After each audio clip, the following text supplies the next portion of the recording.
This is video 66, and I'm going to start it with reading aloud again my translation of Pushkin's Lukomorье. I didn't like it at first, though I wrote the translation quite easily, and it was a very fast and painless experience. But for some reason, I didn't think it's really cool stuff comparing to the original text.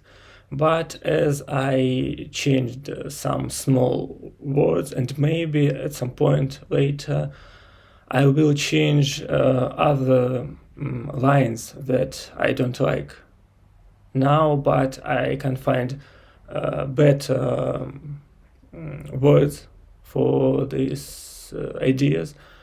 Maybe in the future I will like this translation even better, but even now I like it quite well because it has quite easy pacing, the same way Pushkin wrote it. So it's like it's almost like reading his poem but in English. And because I like for the last month or two I read lots of poems but in English after I translated them. I like it as well. Anyway, let's go. The great green oak grows in the harbor. The golden chain hangs from the tree. From dawn till dusk, the science lover, the clever cat walks on the stream. He sings the song while walking forward. He tells the story walking back. There all the marvels are mind-blowing. The mermaid sits upon the bank. There are the traces of the demons along the overgrown old tracks. The hut, which has no doors and windows, stands on the monstrous chicken legs. There woods and fields are full of wonders. There, at the threshold of each sunrise, the waves rush forward on the coast, and 30 knights in their bright armor come in succession from the harbor, and the commander marches first. There, passing lazily the Baron, arrests the fierce and evil king. There, through the clouds, high in the heaven, the grey dark wizard, like the raven, transports the hero on his wings. There, in the jail, the girl languishes, backed by the wolf, who serves her wishes. There, Baba Yaga's motor strolls, without the steering and controls. There, Tsar Koshchei will always fear it, the scent of mighty Russian spirit. And there I was. I drank the mead. I saw the oak tree at the harbor. The clever cat, the science lover, told me his stories of great deeds. Okay, I think this is almost the perfect translation for the level of perfection I want to achieve, but I have some questions about words like arrest, the fierce and evil king, because it's too formal word for this fantasy description, fantasy telling. And I don't like the word transport, but carries the hero on his wings, yeah, but I need the stress on the second syllable, so transports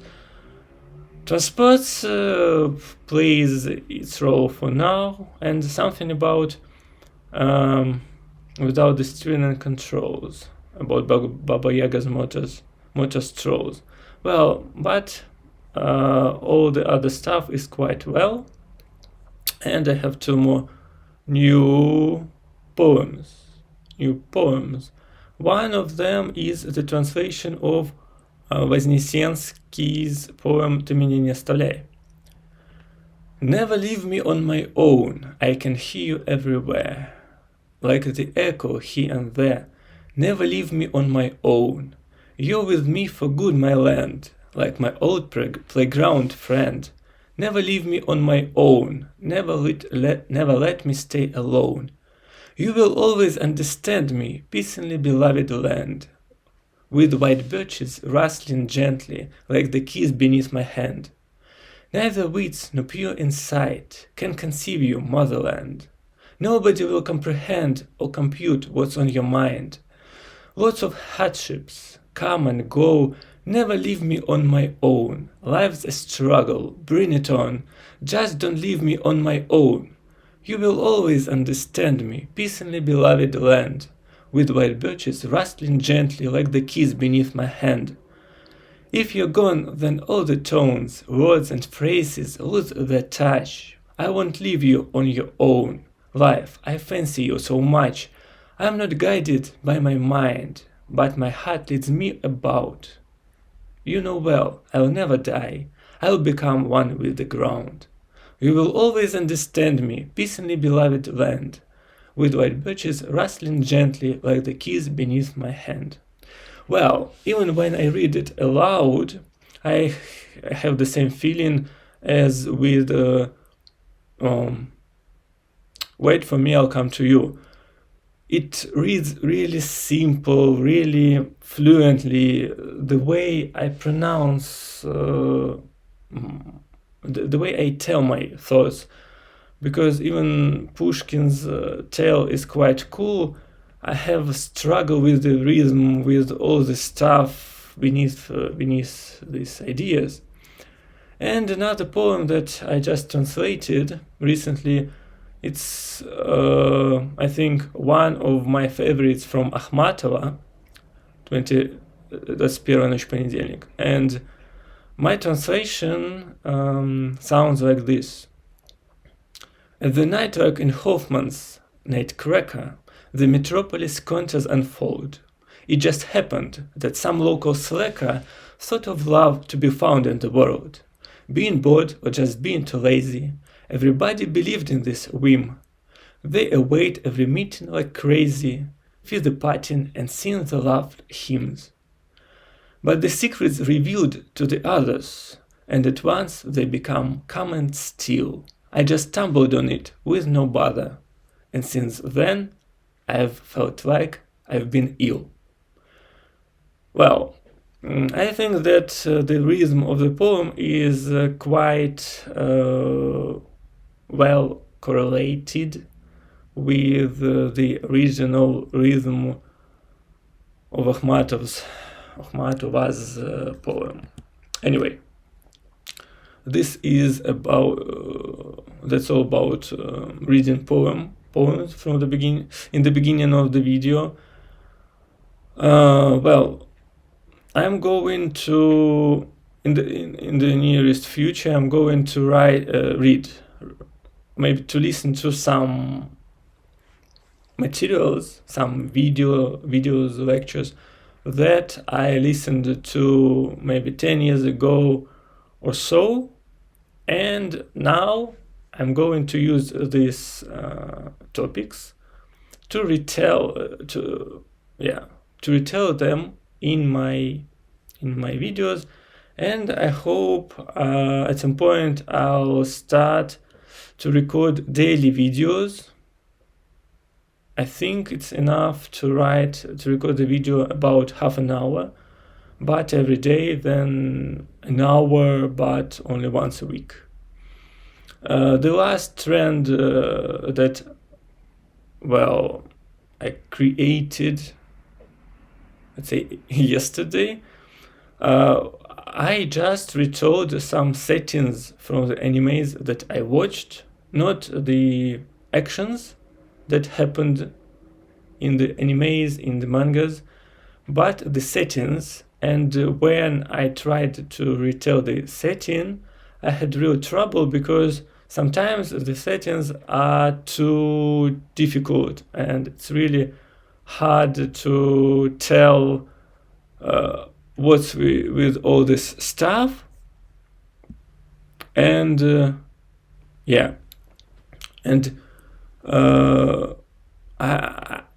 I didn't even try to get the idea behind the settings because I liked the picture, the action, the voices in the anime, and I don't need these settings.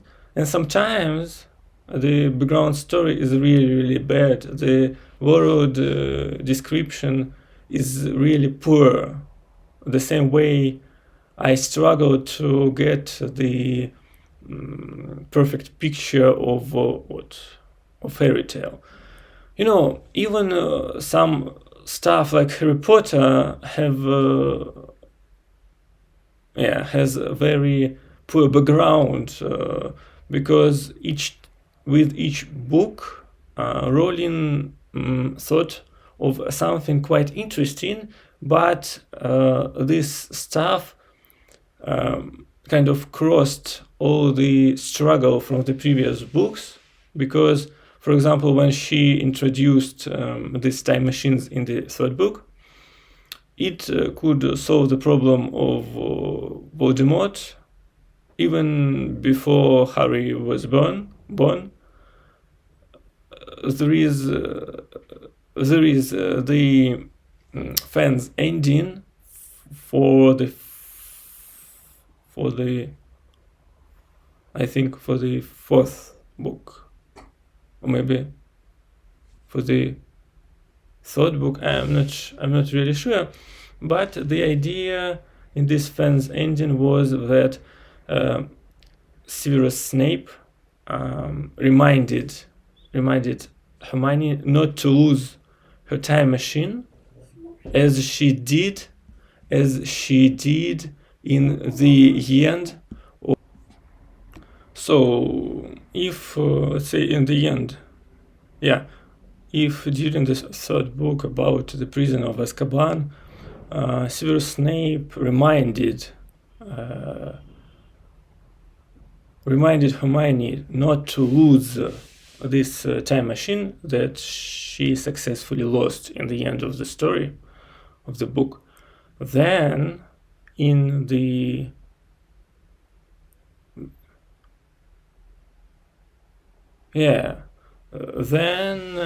Snape just could use this time machine and moved back in time to the event when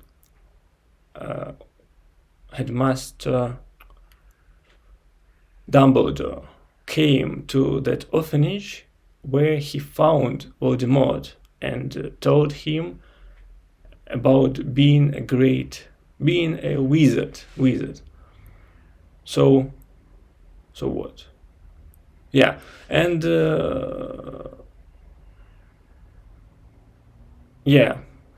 and after Snape moved to that time, he just Avada Kedavra young Voldemort, and this way he solved all the problems of the future generations with these Death Eaters, lots of killed guys, parents, and other stuff. Yeah. And with this time machine, everybody's death is that that follow the events of the consecutive books could be avoided. For example, Sirius Black would be alive, and what else? And Dumbledore would not be poisoned and then killed. So it was an interesting idea about the time machine, and she used it in the third book and then in the seventh book, but it is I don't know the right definition, something like the gold mode in the game, when you can defeat any enemy because you have unlimited power, unlimited health, unlimited ammo. So it's not a very good idea to put such strong, what is it, phenomena inside the book. Yeah. What else? Okay, I think that's always Harry Potter, but yeah, I read this stuff of Harry Potter and the Methods of Rationality, and it was the book that some logic teacher wrote for 5 years, and it has the events of the first book from Harry Potter series, but it used all the knowledge from the next books, like I forgot the names. Okay, Dementors from the third book, and this super wand from the 7th book, and all this stuff. But it has some logical restrictions that helped to keep the time machines in this book without giving them too much power. For example, I think the person could not travel too far back in time, and two time machines, when one time machine returned to the past, the person who used another time machine could not go back to this particular time, because it could create some conflicts in the time reality or something. Yeah, that was really cool. Anyway, I think right now I'm going to practice describing some of the programming stuff from the past. Okay, the function shifted diff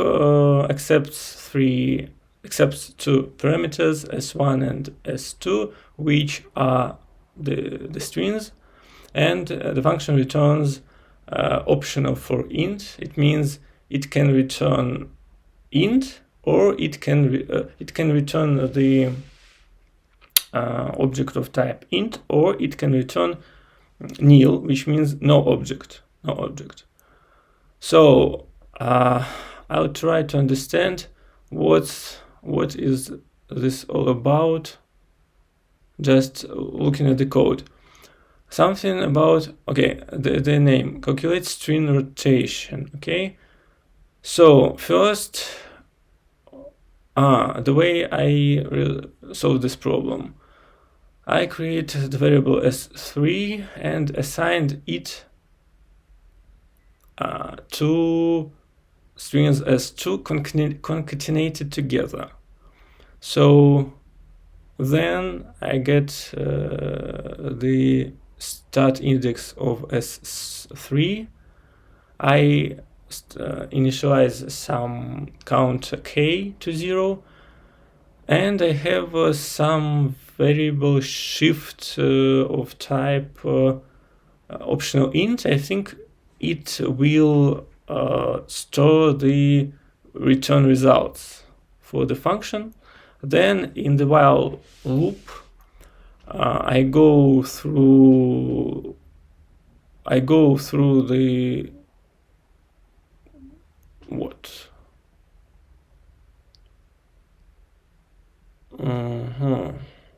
Okay, I'll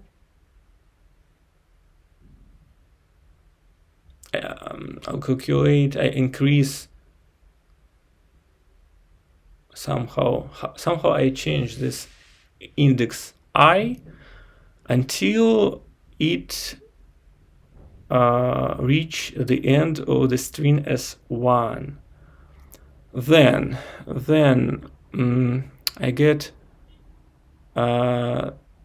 substring s from the string s3, and this substring starts with this index I and lasts till, I don't really know what this thing does, offset by s1 count, index I offset by s1 count. Okay, we calculate the index. Yeah, we calculate some ending index in this within the string s3, like the shift from I by s1 count elements, and then this okay, I don't understand right now, but this substring is put into s variable, and we have the condition if s has prefix s1, then we say that shift is equal to k, and then we break and return this shift. Otherwise we increase index I, we move it to the next index in the string s3, and we increase k counted by 1. So obviously, okay, something like s prefix s. Okay, yeah, I think here we take the substring of s3 starting with index I of the length, which is equal to the length of s1. We got this string, put it into s variable, and then we just check that this s string has prefix s1, has prefix this s1, and yeah, this means that this string was shifted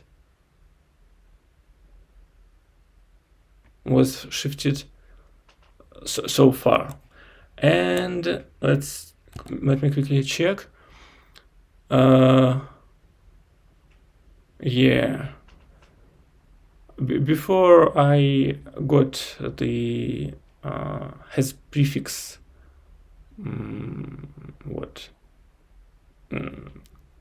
helper function, I saw this task a little bit different. Okay, I start index s3 if equal shift k index, else shift new break. Well, I can't read it because it doesn't have the right indentation, and it's really quite hard to understand this logic, because I tried to solve this problem without any helper functions, just by using my own logic. Well, I solved this task, but it's really hard to read without helper functions. Okay, let's move to the next function. It's of level 6, camel case method. I don't know what it means, but we have function camel case, which accepts string parameter and returns string. We have some words variable, and then we take the string and we get we divide this string into components separated by white spaces, and I think this method returns array, and we put this array in the words variable, and then we map each of these components to the capitalized version of this component, and we save this in the caps words array. Again, then we join all the words together and return the string. So I think the task was like this. We take the string, we capitalize each word within the string, and then we concatenate all these capitalized words together into one string and return it back. Next, okay, we have some best practice. Counting duplicates. Count duplicates function takes one parameter string, returns int parameter. What we do, I take a string and lowercase it. Then I create the empty dictionary that maps characters to int. Then in the while loop, I go from the start index of the string till the end index of the string. I take each character of the string, put it in char variable. If there is no such element in the dictionary, then I put it in the dictionary and initialize it with 1. Otherwise,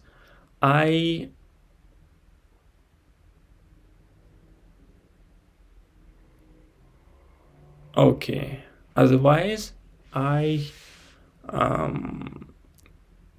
increase the number of value for this key by 1. And then I increase the index of within the string by 1. And as I can see, I have the comment best practice, which means that I could do this if-else statement like one particular string where I can do the same stuff, increase. Yeah, where I always increase the value by 1, but in the case if the char key exists, it just increase the value. But in the case the char key is not present within the dictionary, we have this default 0, with which we first initialize this char key, and then at the same time we increase its value by 1. And next we have the loop for. I go through all the values, which means all these int elements in the dictionary, and if the number, the value of this value in the dictionary is more than 1, which means we have the duplicate, we just increase the number of duplicates and then we return it. So yeah, in the end we count the duplicates, in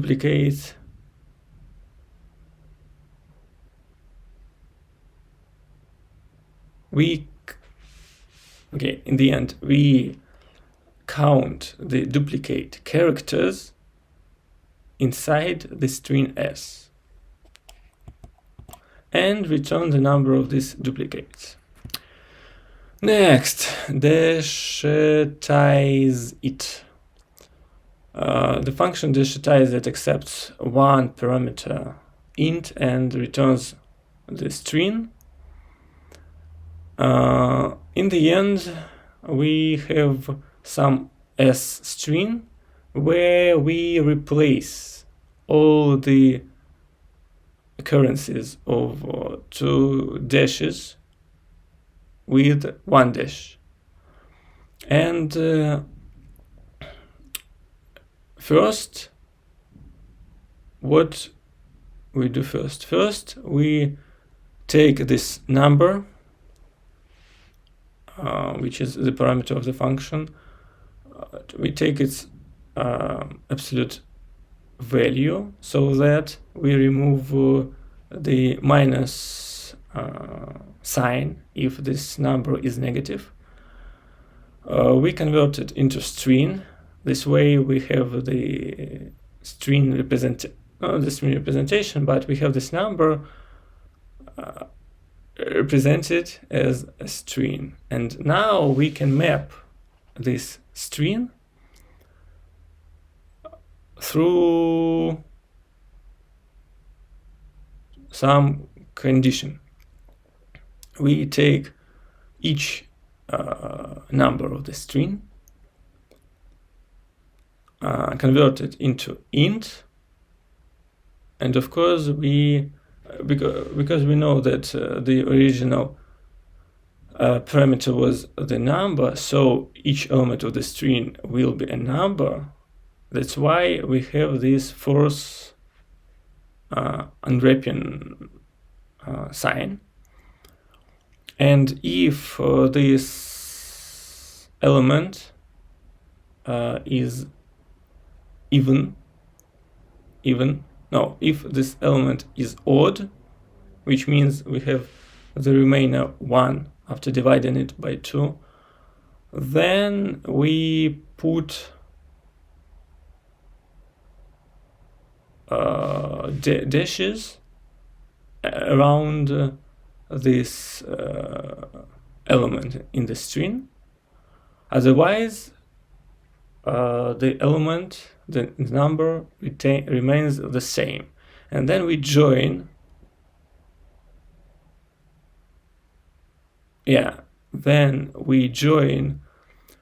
all these new wrapped up elements together, because map function applied to the string returns the array of the strings, and we join it and we get back the string. Then we need to do some fixes, like first we remove minus dash sign from the beginning if this string has 1. Then we remove the last dash sign if the string has 1 as well. And in the end, we replace two consecutive dashes with 1 dash, because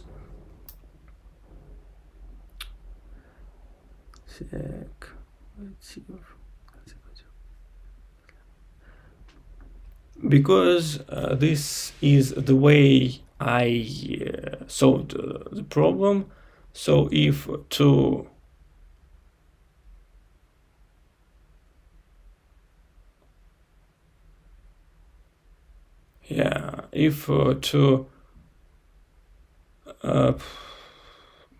characters, if two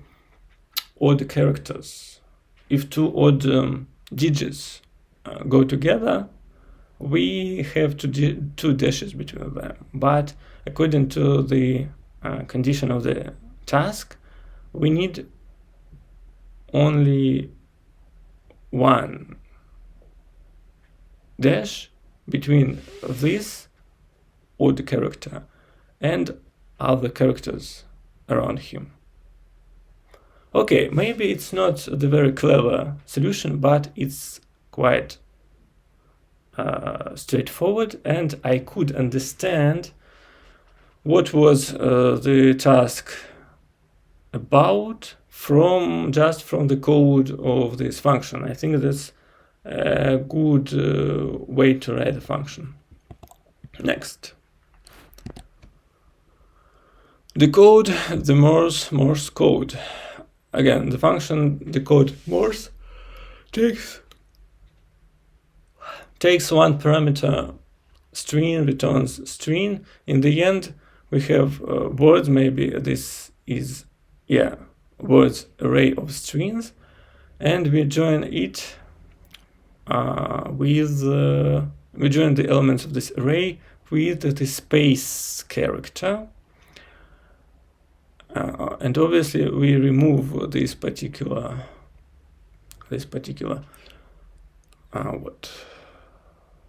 string. Next, we have some trimmed string, trimming characters in white spaces. Well, actually, I don't know what it means. I know that trimming characters means removing the white spaces from the beginning and from the end, and I think this function means exactly this stuff. Anyway, Morse words. Then we take this trimmed string and separate it by several white spaces.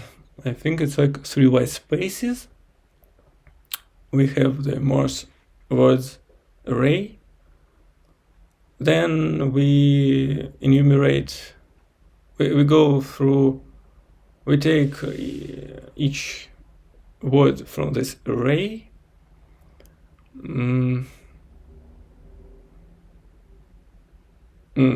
Yeah, and now we separate this word by 1 space, and we get the Morse letters.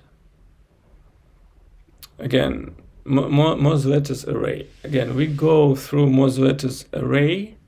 We take each element from it, and we use some predefined Morse code dictionary, and we get the letter for this Morse code, for this Morse letter. Otherwise, we just get the empty string from this dictionary, and yeah, this way we translate all the dots and dashes in the letters, and then we combine the letters back into the word, and then we add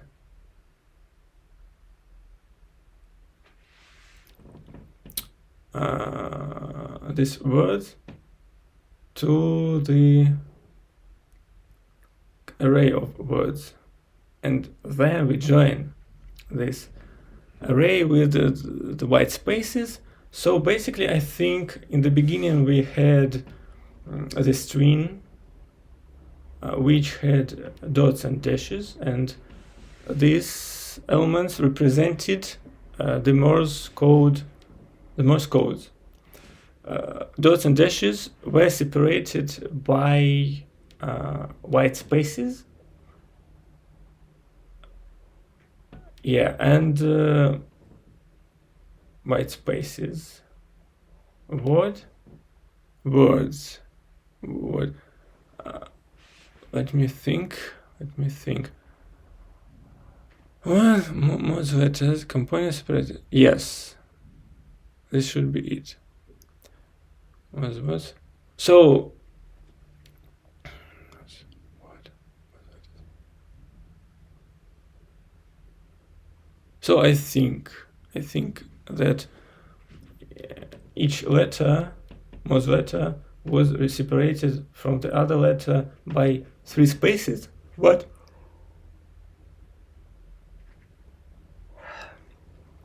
Each dot and dash was separated by 1 space.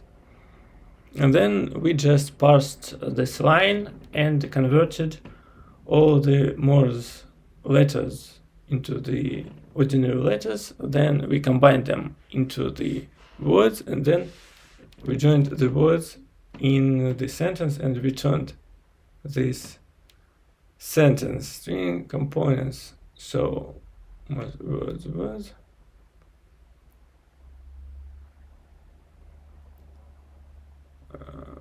Okay.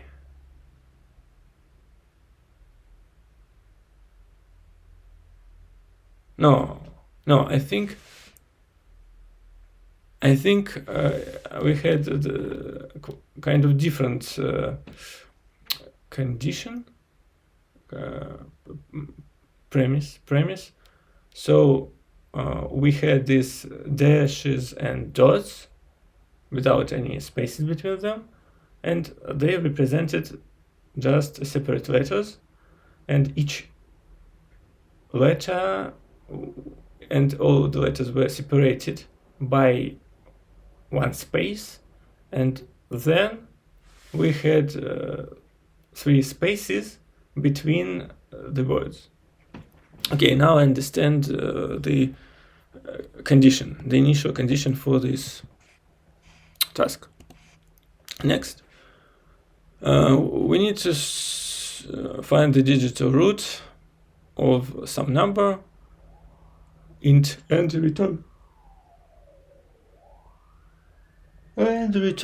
int. And in this particular function we have the inner name of the variable number and the outer name of this variable of. And my solution was if number, I checked the condition that number should be less than 10, then I just return number. Then I have this conversion. Again, I take the number and convert it into the string, and then I map all the digits into the array of strings. No, into the array of ints. How I do this? I map the string with the function where I take each element. I convert it into string because initially each element is a character. Then I convert it into int with the first unwrapping because I know that each element is a number for sure, without any exceptions.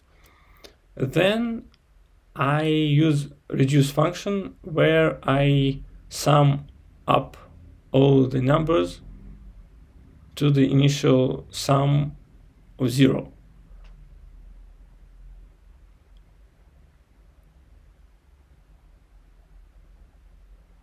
Okay, and then I call the function, the same function on this resulting sum. This way we have the recursion, and this recursion will end.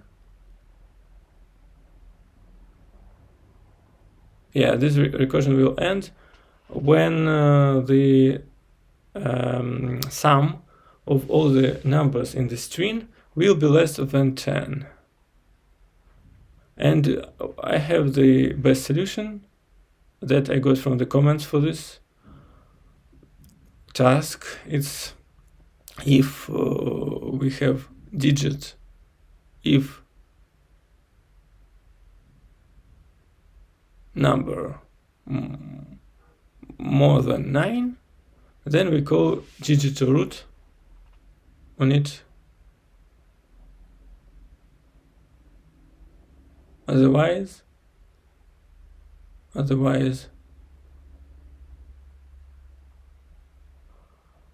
okay, we return this number. And obviously, digital root.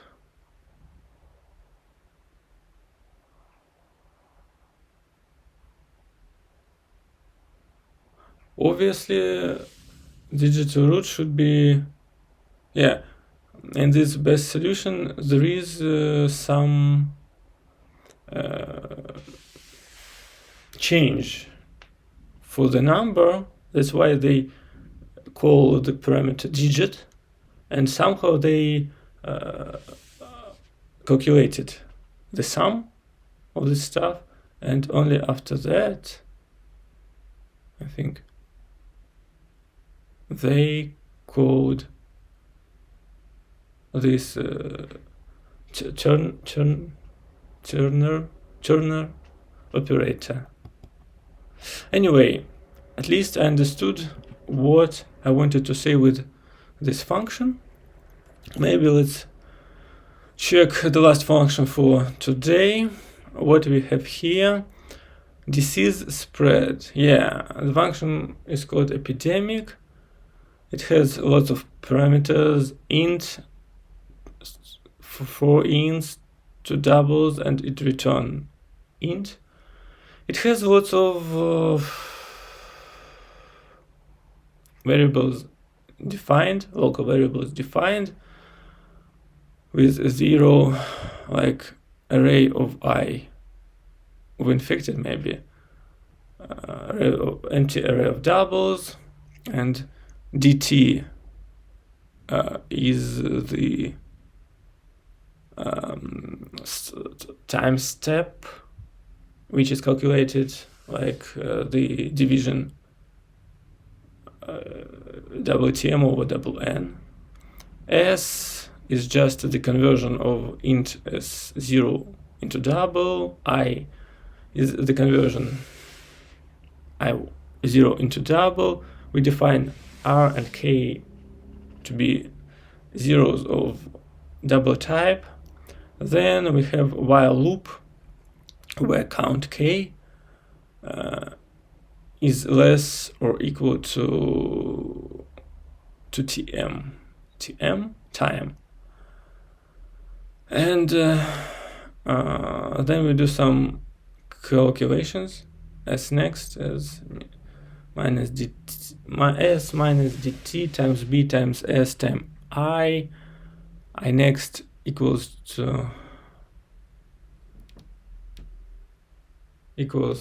I plus dt times open paren b times s times I minus a times I close paren, and are next, and then we append this I to the array of I, and we assign s next, I next, and r next to the corresponding s, r, I, r variables, and of course we increase the counter k by dt, and in the end we have this array of I, and we have the max value inside of it, and or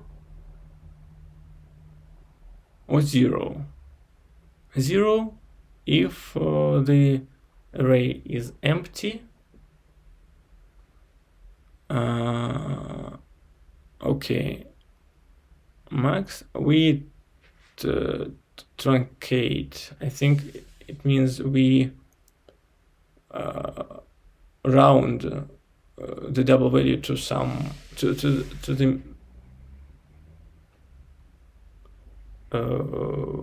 the nearest integer which is smaller than the current double value, convert it into int and return the value.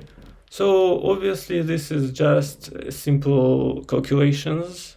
Through the time we calculate the number of infected based on according to some factors given in the task, and then we return the maximum of infected, I think, people through the time of the epidemic.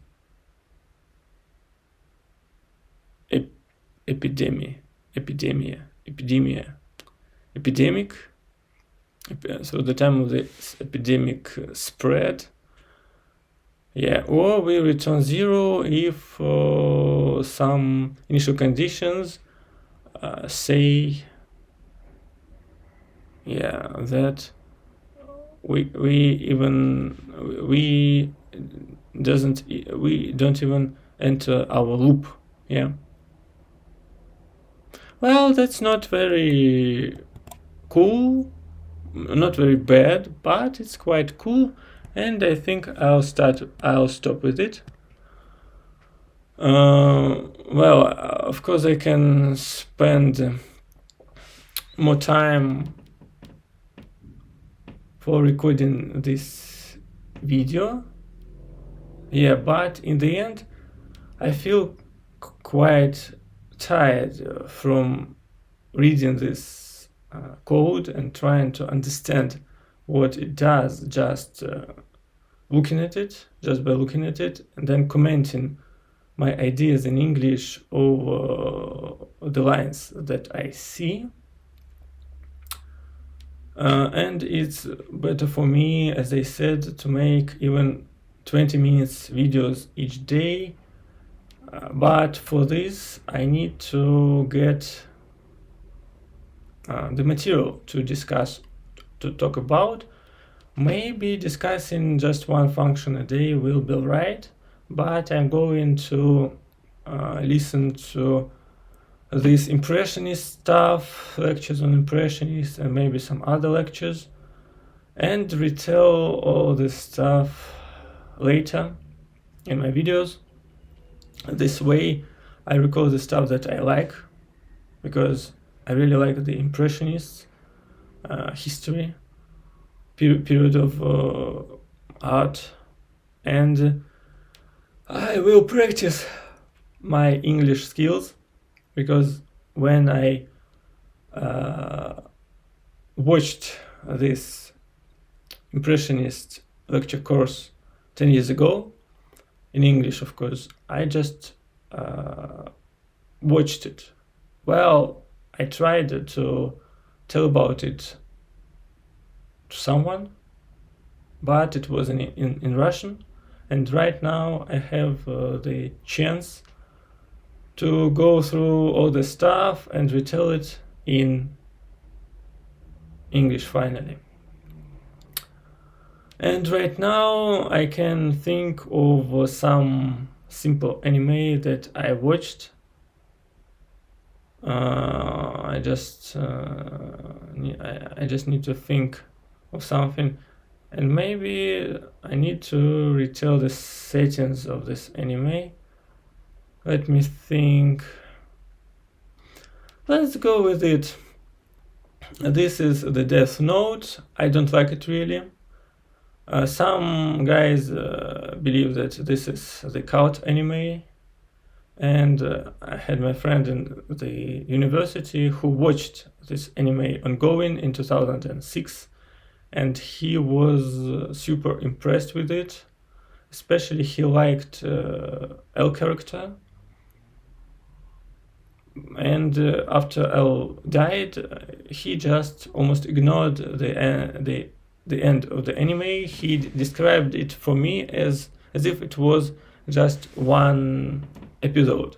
But originally, L died somewhere in 25th maybe episode, and till 36th episode, his two ancestors, no, descendants, maybe descendant has,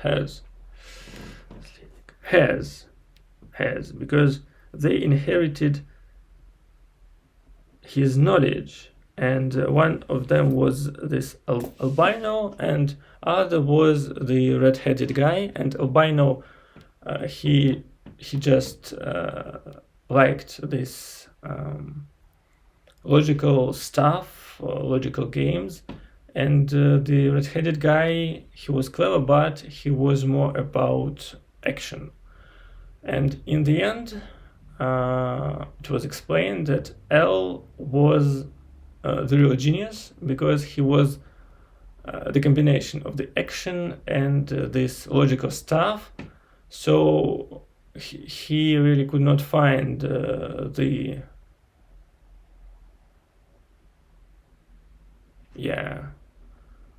really he could not find the hair who would be of the same level as he was, or who would even surpass him. So he just find two guys, albino and the red-headed one, and he didn't officially state who was his heir. So the red-headed guy kind of ran away. He joined some mafia guys, and he tried to get the possession of this Death Note by the force. And the albino guy just walked with the FBI, and he tried to get to Kira by the law, by the legal actions.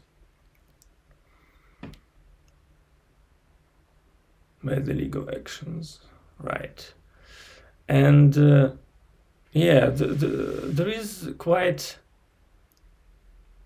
a gap in the logic when L could not prove that Kira, that Light was Kira, and trying to win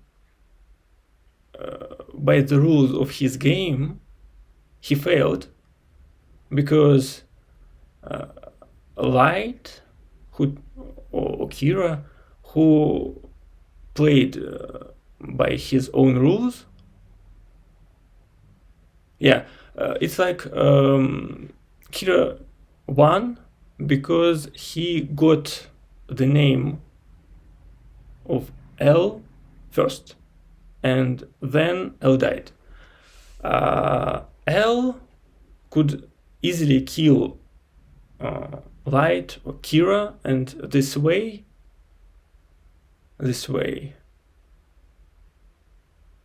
he could prove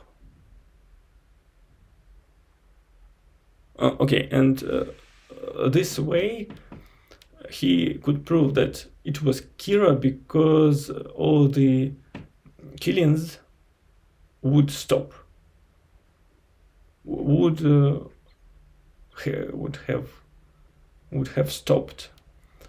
But he wanted to prove it logically, and he failed. And these two guys tried to do the same thing, and the albino guy, he kind of learned that Kira L was Kira, and L was the fake L, or L was the fake person right now. And what? The fake person right now. Yeah. And he said this idea that he could easily kill this L guy, but he wanted to prove to got him by the rules of L game. Yeah, and to do this, the redhead guy sacrificed himself, and this created the opening for the albino guy to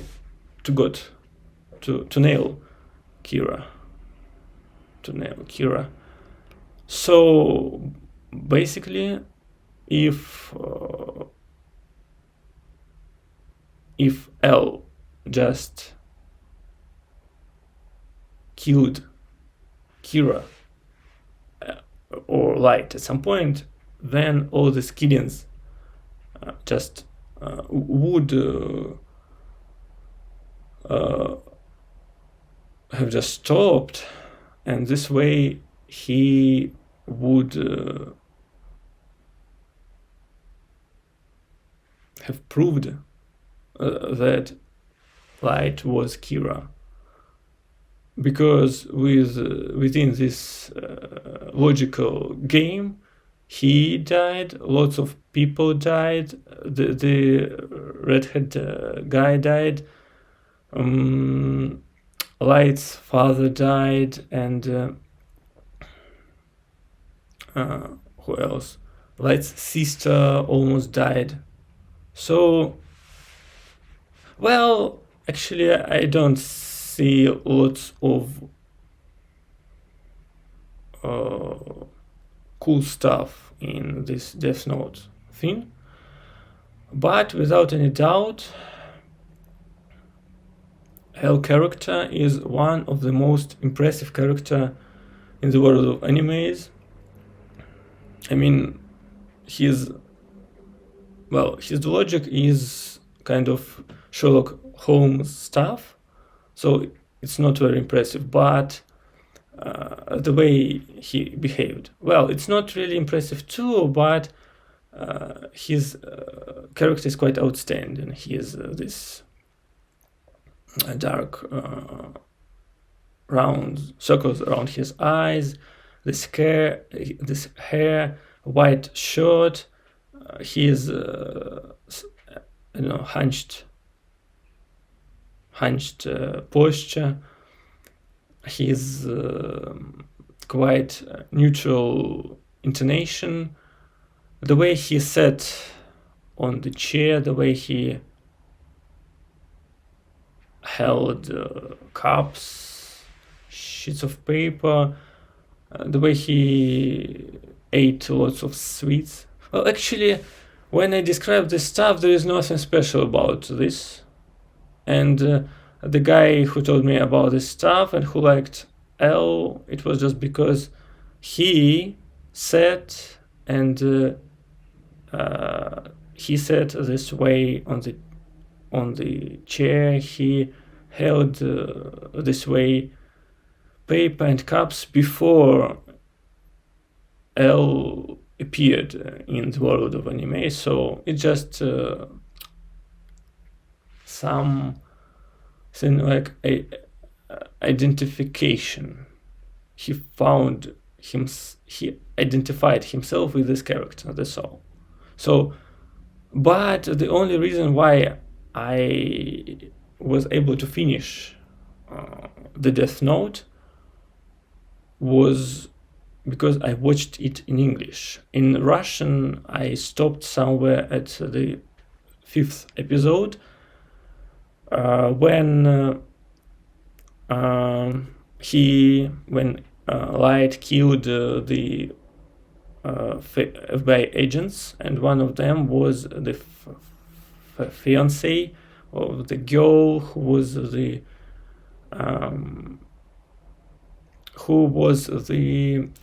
student of L, and I just stopped at this episode because I knew that in the next episode, Light would kill this girl, and I just stopped. But when I watched the stuff in English, for some reason I skipped this episode, and I learned from the talk of L that his best student, this girl, she disappeared 3 months ago. Probably she was killed by L, and then I moved back by one episode, and I watched it in English. And in English, it was not so depressing, or, well, I was quite upset that he killed such cute and clever girl, but in the end, it was just the anime. And well, when I watched all this stuff, I didn't think that the end with albino and the redhead boy was so bad as my friend had told me back then. But in manga, the story is even better because in manga it's like the half of the story about L and the half of the story about his hairs. But in anime, they did like 2/3 for L and 1/3 for his hairs. And yeah, I read some reviews that manga changed the relationship between L and Kira to some particular level, but in manga it was better, it was more intellectual and so on. Maybe at some point I will look through the manga to find the difference for the relationship between L and Kira, but right now, to this moment, I read maybe 5 years ago, I read the part about his hairs, and that was not so bad. And the ending, I like the ending of the anime more than the ending of I like the ending of manga more than the ending of anime, because in the manga, Ryuk just wrote down the name of Kira and killed him, but it looked like, for those who didn't know, it looked like Ryuk was going to write down the names of all the agents and save Kira and sacrifice himself. And then there were 2 additional chapters, the one for, or maybe just the last chapter, when they met 6 months later, when the world returned back to the world before Kira appeared. The wars started in the world, crimes returned back, and this albino guy played the character, the role of L. And yeah, there was some procession in the end of the guy in the cloaks with the hoods on. And they believed in Kira as the god, and they wanted for Kira to return back. And just the last drawing, the last page, was one beautiful girl in this cloak and with the hood on her face, and she held the candle, and she asked Kira as we usually ask God to return back. And the author of this manga said that he just wanted to finish this manga with something beautiful. Well, actually, there were 2 authors for this manga. One guy who created the story, and he was like Kira, the way he said, like L, the way he sat on the chair, the way he held things, and he just put these features into the character of L. And the second one was the illustrator who illustrated all the pictures using the plot created by the first author. So I think that's all for today. This was video 66, and I hope at some point I'll start to record smaller videos, but I will produce them quite more frequently than just once a week. And that's all for today.